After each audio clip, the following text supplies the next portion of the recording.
This is the Geek Protagonist coming at you with another one from Star Wars Month. So, let's begin. So now we have The Force Awakens, which at the time of this movie coming out became my favorite Star Wars movie. Um, I know there's people that are probably like, huh? Well, we'll talk about it, but there's going to be something later where I'll break down what am I talking about, but probably not in this video. Who knows? So, first off, it was a long awaited next chapter finally. After all this time, I did not want the prequels. I only wanted a Vader movie, and we got the prequels instead. Um, and yeah, so, but now we see how things move forward. And honestly, I was really excited at the time because I wanted to see where the universe went next, especially with the expanded. We didn't know what Disney was doing. Everybody was excited. We just were there. And when it comes to Star Wars characters, Finn is actually my standout favorite. So I have my favorite Jedi, favorite things because I like the way Finn is. He was the guy who was like, hero, nah, we need to run. And I liked how he reacted to things typically and normally. But even them through fear, whenever something really went down or the chips were down, he was there for you. But I did like the thing between the First Order and the Squadron, and also him and Poe's relationship, and how even they immediately hit it off as friends, and there was so much chemistry there. I actually personally like Kylo Ren's lightsaber. I remember it was like, how does that even work? I'm like, well, the thing coming out from the sides is actually kind of dangerous. Like, if someone comes down on the guard, that's like an extra. He can hit you with that, and while you're blocking, he can use that to hit. But that was just me thinking of battle, since I have to remember most people don't typically know how sword fighting works. Not trying to be insulting, just yeah, when it's a broadsword with the blades, but whatever. I liked it. The JJ action, as usual, it was very awesome. The music was spot on and great. The sound, it had that familiarity and nostalgia, yet it still felt like it was moving forward. Um, Daisy and John Boyega's thing. Look, y'all can say whatever y'all want, but they were killing it. Like, acting wise, these guys, these people that are in this movie, Arthur Isaacs, we know is awesome, but like, they really shined. Um, yeah, they show strength, they show heart, vulnerability, whenever these things were needed. And it kind of was interesting because Kylo wasn't Vader 2.0. And I know some people were bothered by that. Like, one of my friends, he was like, I just didn't like it. He just seemed like whiny. I'm like, you mean like Anakin and every other male character? The difference is that Kylo was turning. Like, he still was fresh to it. And also, too, Kylo was a guy with no rivals and stuff. And he had outbursts. I like Han. And they didn't make Han an afterthought. He was actually very involved in the film. I thought that was really cool. I love the scene between Han and Leia to really show that there is still that deep connection. And I liked how you see how Han aged. Basically, the way Han was, it was Han Solo this many years later. It wasn't Han Solo trying to be Han Solo from 30, 40 years ago. It was a guy who's seen some stuff. He was a little wiser. He was still himself, but he was a little bit more apprehensive to deal with situations. They had a lot of cameos. Captain Phasma at this time, I was really excited, and I'm talking from both sides. It was like the new Boba. Definitely looked cool. I liked the silver look, and I just thought that was awesome. And at that time, I was like, please, no more Boba Fett like style. I want you to do something. It's okay if you don't do that in this movie. It's your introduction, but I need you to really do something in this series. Donald Gleason was a great a-hole Imperial. Yep, he just was. He was awesome. And Poe, in the short amount of time we got to him, made one of the biggest impacts in this movie. It was like everyone fell in love with Poe. It was like they saw Poe and they were like, "This guy is great," and he was just a great, awesome character, great setup. Like I said, I know there's a Poe fan base out there. Represent. There was questions that were not answered, but it set up for later stuff. It had really good humor. It was very relatable. Uh, it had touchbacks on A New Hope. It did touchbacks, especially by the end, but the Kylo focus definitely did help kind of break it up. This movie did play up a lot of the original beats of the previous while simultaneously introducing the new stuff, and I thought that was a great way to approach it because it had that familiarity, but it also went through to a different place. Um, People like to try to point out some of the flaws, but I'm like, so the original trilogy had flaws too. So did the others. I was like, there was more wins than flaws in this. Um, there just was, especially with the whole stormtrooper turning thing and kind of just realizing that something might be wrong. I thought that was very intriguing. How he was like to a point, he's like, "Look, I'm just scared, and something is off." It was like the indoctrination broke, and I thought that was, and it was just like he just snapped out of it, and I thought that was really cool. Um, Definitely smack the emotions. You get some of the feels. You get some deep feeling in it, and it's amazing. And to me, I liked it because this was before people started their headcanon thing, and I thought it did, and I thought it really touched on some very strong points. Um, like I said too, these videos are spoiler heavy. I don't know if I spoiled anything already, but just let you know, this is more of me discussing kind of my thoughts as things were going.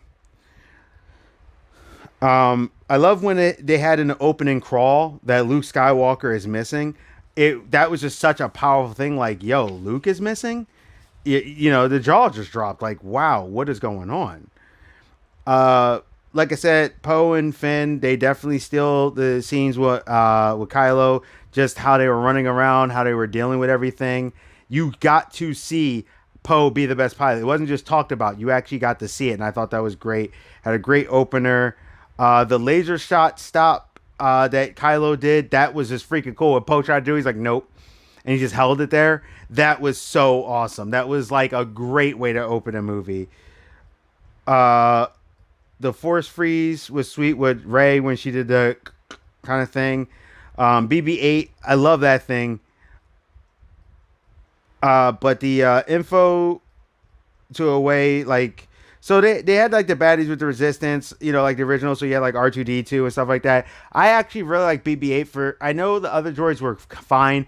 I wasn't really ever the biggest fan of C3PO. I thought he was whiny.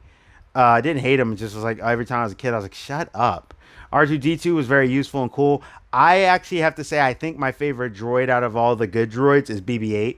I just love like when, especially when he did the thumbs up and he did the flame thing. Like BB-8 just had that just feel. And I know Star Wars always goes for the cutesy thing, and right now it's Baby Yoda. Before it was Porgs, and before that it was BB-8. But I really, really still want that BB-8 toy thing. I love BB-8. Um, And by the way, Finn and Poe's best friend relationship in under that 5-6 minutes is better than all the prequel relationships. Boom, deal with it. It just is better than all of the prequel relationships. It was like watching dry board trying to be friends with wet board. Um, I did think it was cool with BB-8 and Ray and Finn when they kind of met each other on the Falcon, and after she like kind of fought him, she's like, "Well, you're hurting a droid.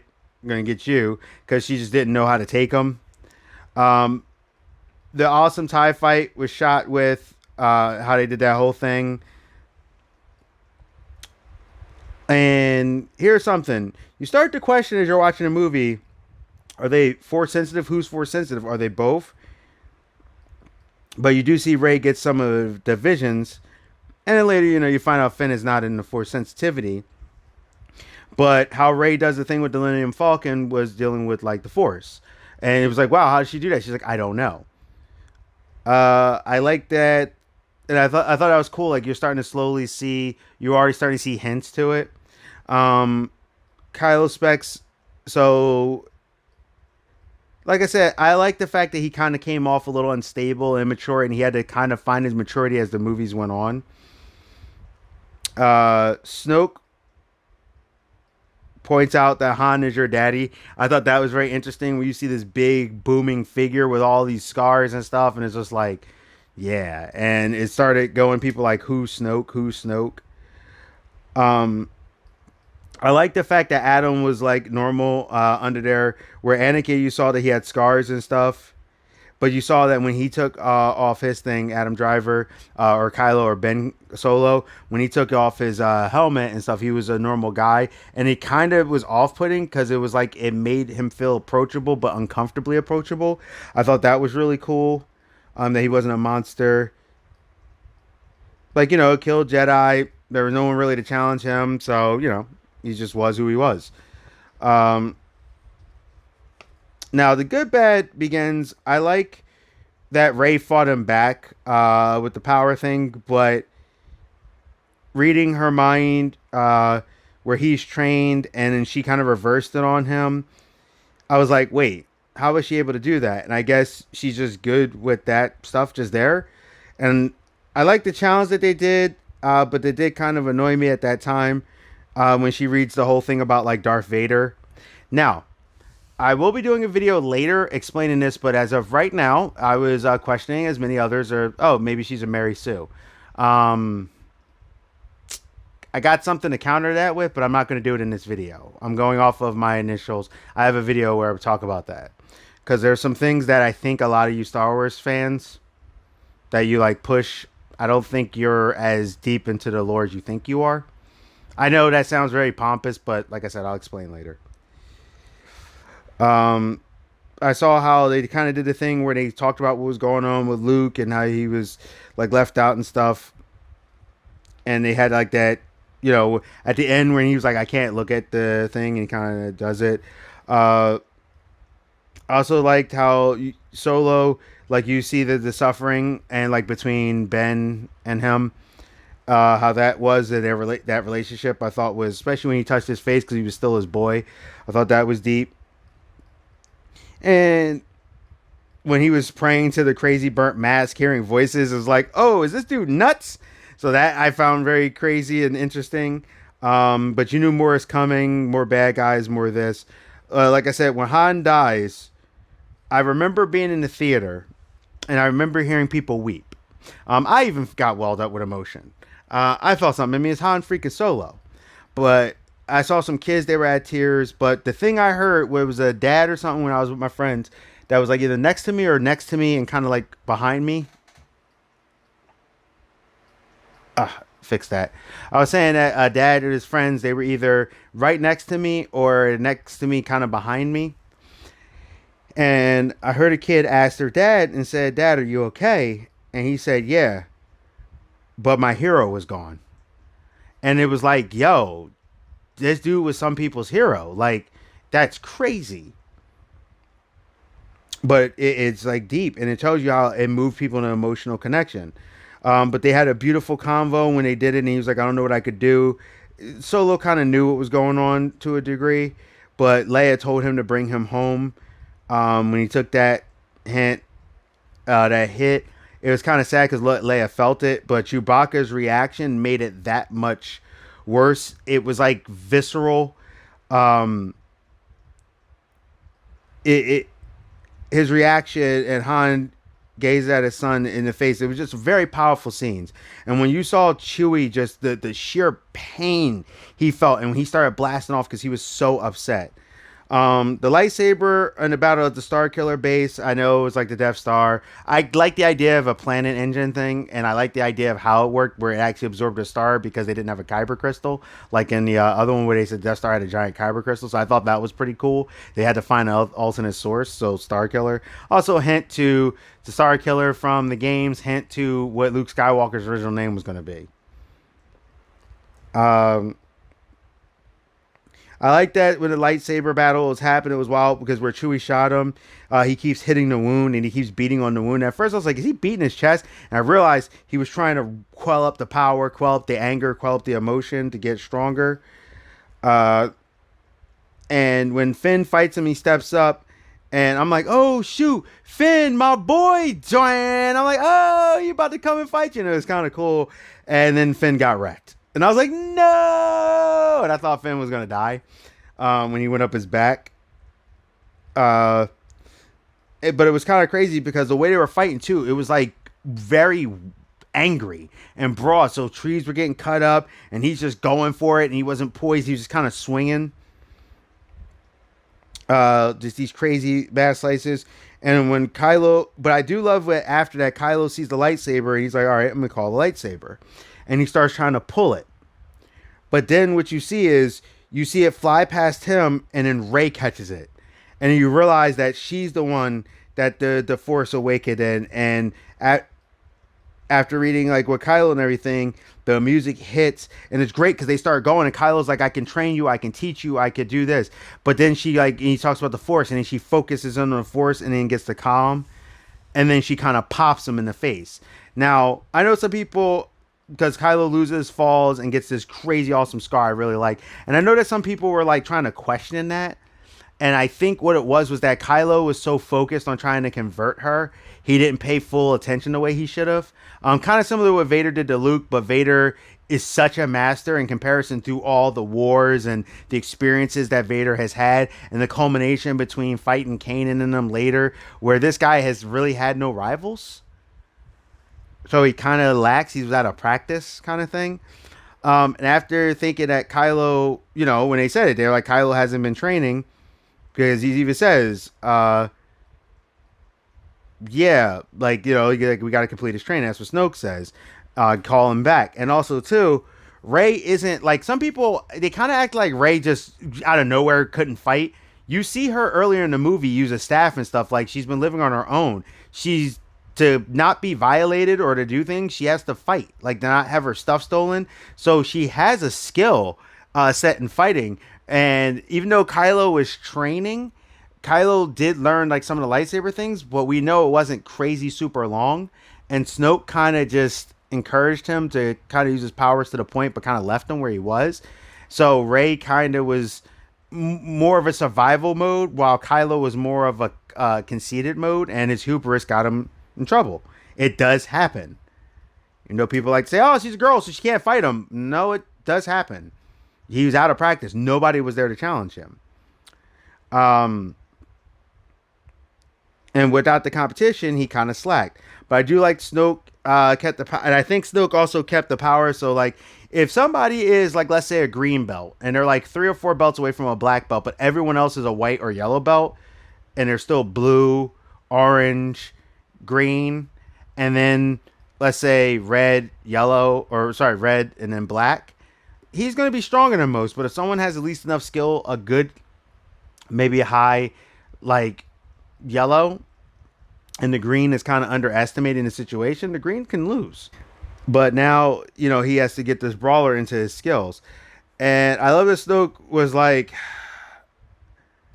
oh boy, now got to complete his training. Like, it always felt like Snoke didn't ever want to do it because he wouldn't challenge Snoke if Kylo's only but so strong. Then they had the visions of the first Jedi Temple, which kind of hinted to Luke being there, so Rey kind of knew where he was. Once again, I like to mix the old new. I thought it was a cool new take on some of the Force. The fighters, TIE Fighter and X-Wings on the planet, that battle was awesome, where you actually saw the battle on a planet surface and not just in space. I thought that was really, really cool. Once again, I love BB-8's thumbs up. Great twist, a lot of fun. I enjoyed the throwback style, the fight, all different, where it was more wild. I do think Kylo may have accidentally or somehow kind of triggered her. I liked how it flips, where you can definitely see him not be so much Vader. And but overall, after going through this, I really, really, really like this movie. I thought it was a really cool introduction. I thought it was exciting. It like touched on a lot of places. It gave love to the old, gave love to the new. As a matter of fact, if I don't turn this phone again, yeah, I wanted the other one too, but I ended up getting this collector box for the cereal because I actually tried to get a Batman one, but this thing stopped turning. Another Okay. Another thing, I wanted the Batman or Superman collector box, but it just didn't happen that way. But no, I actually liked the movie. I thought the movie was really well done. I thought it was really cool. It had the nostalgia. I think that's part of the reason why I made so much money. Besides the fact that people wanted to see another Star Wars and they were excited like before, there was a lot of good stuff in it. Even for people who may not have been the biggest fan of this movie, it still had a lot of good that like goodwill. There was still some strong storytelling. There was still some interesting things. You got to kind of understand the different type of villain in Star Wars who wasn't just all out, I'm evil about everything, and it kind of had a different flow. You got to see a lot of things you don't normally get to see. And yeah, this one's going to be another one that's going to actually be a blow my mind. So that's my rating for this. And I'm going to get you on the next one, which is The Last Jedi. So get ready for the ride. All right, this is Geek Protagonist, and I'll see you. Stay safe, stay healthy, stay real. Hey, thank you for visiting my channel. This is the Geek Protagonist. Please like, comment, subscribe, and share. Please, it'll really help me out in the channel if you actually share these videos. If you like what I'm doing, please hit that bell notification. Hit it, click. This way you won't miss any of my videos. Also, there's a thing on there that says personal and all. Hit the all. This way you'll get them every time for the notifications. I'm trying to, grow, trying to do commentary about what's going on. And I want to thank you again. Stay safe, stay healthy, stay real. This is the Geek Protagonist. I'm out, and I'll see you.